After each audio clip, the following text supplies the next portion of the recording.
ഷിനാസ്, ഇവിടെ ഇന്ന് ഭീകരരോട് നേർക്കുനേർ വന്നു നമ്മുടെ സൈനികർ എന്നാണ് മനസ്സിലാക്കാൻ സാധിച്ചത്. വെടിയൊക്കെ ഉതിർത്തു. ആ പ്രദേശത്തിന്റെ ഭൂമിശാസ്ത്രപരമായ പ്രത്യേകത കൊണ്ട് അവരിലേക്ക് എത്താൻ അല്ലെങ്കിൽ അവരെ വെടിവെച്ച് കൊല്ലുകയോ പിടികൂടാനൊന്നും സാധിച്ചിട്ടില്ല എന്നുള്ള ഒരു പ്രശ്നമുണ്ട്. അതിനുള്ള ശ്രമം അതിതീവ്രമായി നടക്കുകയാണ്. ഒരുപാട് ഭീകരരുടെ വീടുകൾ ആ മേഖലയിൽ തകർക്കപ്പെട്ടു കഴിഞ്ഞു. അത് ശക്തമായി തന്നെ ആ തരത്തിൽ ശ്രീ ബൈത്തുറ്റാല പറഞ്ഞതുപോലെ ആ തരത്തിൽ ആ കാര്യങ്ങൾ മുമ്പോട്ട് പോകുന്നുണ്ട്. പക്ഷെ അതിനപ്പുറത്തേക്ക് ഒന്ന് പ്രതീക്ഷിക്കണോ ഉടൻ തന്നെ? കാരണം നമുക്ക് 2014-ലും 2019-ലും ഒക്കെ നമ്മളെ കയറി അറ്റാക്ക് ചെയ്തപ്പോൾ നമുക്ക് പ്രശ്നമുണ്ടായപ്പോഴൊക്കെ സർജിക്കൽ സ്ട്രൈക്കുകളിലൂടെ മറുപടി നൽകിയ ഒരു രാജ്യം കൂടിയാണ്. ഇപ്പോൾ തയ്യാറെടുപ്പുകൾ അത്തരത്തിലൊരു തിരിച്ചടിക്കുള്ളതാണ് എന്ന് പ്രതീക്ഷിക്കാമോ? ഞാനിപ്പോൾ കഴിഞ്ഞ 2 ദിവസമായി നമ്മളൊക്കെ വായിക്കുന്നത് ഭീകരരുടെ വീടുകൾ തകർക്കുന്നു. അപ്പൊ ഭീകരർ ഒന്നും അവിടെയില്ല. ആ വീട്ടിൽ അദ്ദേഹത്തിന്റെ ആ ഭീകരരുടെ കുടുംബാംഗങ്ങൾ ഉണ്ടാവും. അവരിതിൽ കോംപ്ലിസിറ്റ് ആണോ അല്ലെങ്കിൽ പങ്കാളികളാണോ എന്ന് പോലും നമുക്കറിയില്ല. അപ്പൊ ആ വീടുകൾ തകർക്കുന്നതൊന്നും വാസ്തവത്തിൽ തീവ്രവാദത്തിനെതിരെയുള്ള അല്ലെങ്കിൽ ടെററിസ്റ്റ് ആക്ടിനെതിരെയുള്ള ഒരു ശരിയായ നടപടിയല്ല. ഉത്തർപ്രദേശിലൊക്കെ ഒരു ക്രിമിനലിനെ പിടിച്ചാൽ ആ ക്രിമിനലിന്റെ വീട് മുഴുവൻ തകർക്കുന്ന ബുൾഡോസ് രാജിനെ സുപ്രീം കോടതി നിശ്ചിതമായ ഭാഷയിൽ വിമർശിച്ചതാണ്. അപ്പോൾ ഇതിൽ പങ്കാളികളായവരുടെ വീടുകൾ തകർക്കുന്നത് എന്ന് പറഞ്ഞാൽ വാസ്തവത്തിൽ അതൊരു സിംബോളിക് ആക്ട് ആണെങ്കിലും ആ വീട്ടിൽ കഴിയുന്നവരുണ്ടാവും. ഈ തീവ്രവാദികളൊന്നും ആ വീടുകളിൽ താമസിക്കുന്നവരല്ല. പാകിസ്ഥാനിലെ ക്യാമ്പുകളിലും വനാന്തരങ്ങളിലും ഒക്കെ വീട് വിട്ട് താമസിക്കുന്നവരാണ്. അതിലെനിക്ക് വിയോജിപ്പുണ്ട്. പക്ഷെ ഇവിടെ ഒരു ഫുൾ സ്കെയിൽ വോർ, ഒരു നീള യുദ്ധം പാകിസ്ഥാനും ഇന്ത്യയും തമ്മിൽ ഉണ്ടാവുമോ എന്ന് ചോദിച്ചാൽ ഉണ്ടാവില്ല എന്ന് തന്നെയാണ് ഉത്തരം.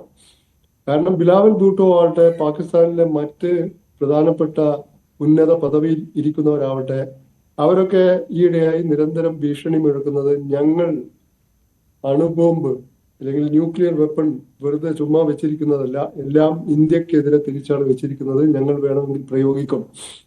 ഇത് ഒരു ഉമ്മാക്കിയാണ്.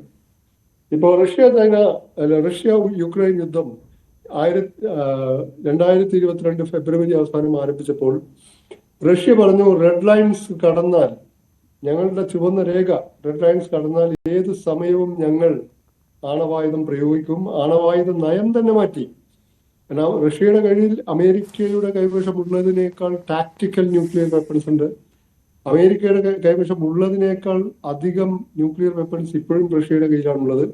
റെഡ് ലൈൻസ് പലതവണ ലംഘിക്കപ്പെട്ടു. എന്നിട്ട് പോലും nuclear weapons, tactical nuclear weapons എന്ന് പറഞ്ഞാൽ ഒരു ചെറിയ പ്രദേശം മൊത്തം ചാമ്പലാക്കുന്ന ന്യൂക്ലിയർ വെപ്പൺസ് ആണ്. അതുപോലും പ്രയോഗിച്ചില്ല.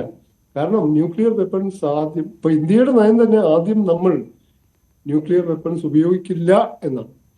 പാകിസ്ഥാൻ ന്യൂക്ലിയർ ബട്ടണിൽ കൈ അമർത്തിയാൽ, അങ്ങനെ ഒരു മഹാ അവിവേകം, അസംബന്ധം പാകിസ്ഥാൻ കാണിച്ചാൽ ഇന്ത്യയുടെ ചില നഗരങ്ങളും ചില പ്രദേശങ്ങളും ഒക്കെ ചാമ്പലാകുമെങ്കിലും പാകിസ്ഥാൻ എന്ന രാജ്യം ഭൂപടത്തിൽ, ലോക ഭൂപടത്തിൽ ഉണ്ടാവില്ല എന്ന് പാകിസ്ഥാനിൽ ആർക്കും അറിയാം. ഇപ്പോൾ ഒരു യുദ്ധജ്വരം പാകിസ്ഥാനിൽ സൃഷ്ടിക്കേണ്ടത് പാക് പാർട്ടികളുടെയും പ്രത്യേകിച്ച് പാക് സൈന്യത്തിന്റെയും ആവശ്യമാണ്. കാരണം പാകിസ്ഥാൻ നേരത്തെ ജോസഫ് ആന്റണി സാർ സൂചിപ്പിച്ചതുപോലെ തന്നെ സാമ്പത്തികമായി പാപ്പരാണ്. ലോകം മുഴുവൻ ഭിക്ഷാപാത്രവുമായി തെണ്ടുകയാണ്. കഴിഞ്ഞ സെപ്റ്റംബറിലാണ് $7 ബില്യൺ IMF-ൽ നിന്ന് കടം വാങ്ങിയത്. ഗ്യാസ് ഇല്ല അവിടെ, ഇലക്ട്രിസിറ്റി ഇല്ല, പണപ്പെരുപ്പമാണ്, എല്ലാറ്റിനും വിലക്കയറ്റമാണ്. ഇങ്ങനെയുള്ള രാജ്യം മാത്രമല്ല, പാകിസ്ഥാൻ ഒരുപാട് ആഭ്യന്തര പ്രശ്നങ്ങൾ നേരിടുന്നുണ്ട്. ഇപ്പോൾ 2-3 ദിവസം മുമ്പാണ് പാകിസ്ഥാനിലെ ബലൂചിസ്ഥാൻ പ്രവിശ്യയിൽ ബലൂച്ച് ലിബറേഷൻ ആർമി ഒരു ബസ് ബോംബാക്രമണത്തിൽ തകർത്ത് 10 പാക് സൈനികരെ വധിച്ചത്. കഴിഞ്ഞ മാസം മധ്യത്തിലാണ് പാകിസ്ഥാനിൽ ജാഫർ എക്സ്പ്രസ് എന്ന ട്രെയിൻ തട്ടിക്കൊണ്ട് പോയി ബലൂച്ച് ലിബറേഷൻ ആർമി തന്നെ 26 പേരെ ബന്ദികളാക്കി വധിച്ചത്. അതിൽ 18 പേരും പാക് സൈനികരായിരുന്നു. അതുപോലെ ഈ ഖൈബർ പഖ്തൂൺഖ്വ പ്രവിശ്യയിൽ തഹ്രീക്ക് താലിബാൻ പാകിസ്ഥാൻ എന്ന തീവ്രവാദ സംഘടന പാകിസ്ഥാൻ സൈന്യത്തിനെതിരെയും അവരോട് വിയോജിപ്പുള്ള മറ്റ് മുസ്ലിം സംഘടനകൾക്കെതിരെയും മുസ്ലിങ്ങൾക്കെതിരെയും ഇച്ഛാനുസാരം ആക്രമണം നടത്തുകയാണ്. പാക് സൈന്യത്തിന്റെ വലിയ നല്ലൊരു വിഭാഗം ഇതൊക്കെ നേരിടാനാണ് വിന്യസിച്ചിരിക്കുന്നത്. മാത്രമല്ല സിന്ധിൽ ഒരു കനാൽ പ്രൊജക്ടിന്റെ പേരിൽ ജനങ്ങൾ കുറച്ചു കാലമായി തെരുവിലാണ്. പഞ്ചാബ് അസ്വസ്ഥമാണ്. ഇമ്രാൻഖാനെ പിടിച്ച് ജയിലിലിട്ടതിന് പഞ്ചാബിൽ സൈന്യത്തിനെതിരെ വലിയ തോതിലുള്ള ജനരോഷമുണ്ട്.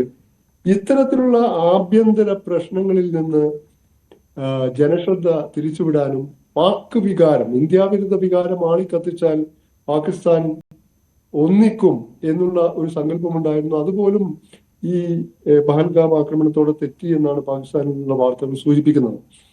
അപ്പോ പാകിസ്ഥാൻ ഈ ന്യൂക്ലിയർ ഉമ്മാക്കി അവര് ഇതാക്കുന്നത് ഞങ്ങൾക്കുണ്ട്.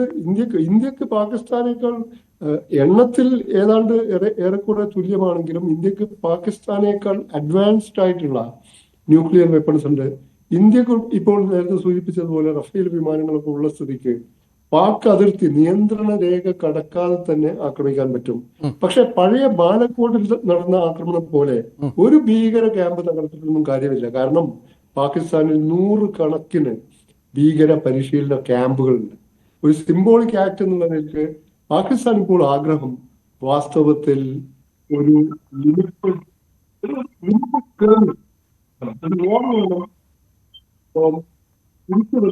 ജനത്തെ അതിനുവേണ്ടിയുള്ള കഴിവാണ് പാകിസ്ഥാൻ കളിക്കുന്നത്. അതുകൊണ്ട് ഇന്ത്യ വളരെ ശ്രദ്ധാപൂർവവും വിവേകപൂർവം ഇതിന്റെ ഉത്തരവാദികളായ ഭീകരമാണ് അത് ശരിയാണ്. പക്ഷേ പാകിസ്ഥാന്റെ എസ്റ്റാബ്ലിഷ്മെന്റിന്റെ സൈന്യത്തിന്റെ